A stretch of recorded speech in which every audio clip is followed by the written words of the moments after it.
अस्सलाम वालेकुम वरहमतुल्लाहि वबरकातुहू। उम्मीद करता हूँ तमाम दोस्त बाप साथी खैरियत से होंगे। मोहब्बत का हुब्ब का काम करने आया हूँ मैं जंगल में, मसान शमशान में। ये देख लीजिए, हुब्ब का काम है, मोहब्बत का काम है। ये हुब्ब का अंडा है, ये ठीक हो गया। ये मोहब्बत का काम है, ठीक हो गया दोस्तों जी। ये देख लीजिए, ये मोहब्बत के काम के लिए आया था मैं यहाँ पर।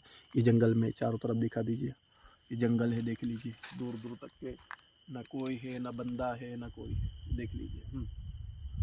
तो ये देख लीजिए, ये मोहब्बत का सिफली अमल है ये, ठीक है दोस्तों, देख लीजिए।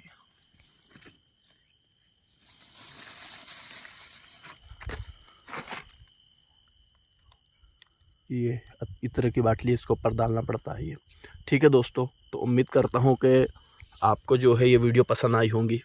ठीक हो गया, जंगल का एरिया है, शमशान, दूर दूर तक के कोई नहीं है, ठीक है। ये देख लीजिए, ये हुब्ब का काम है, मोहब्बत का काम है जो यहाँ पर मैं आया हुआ हूँ, ठीक है।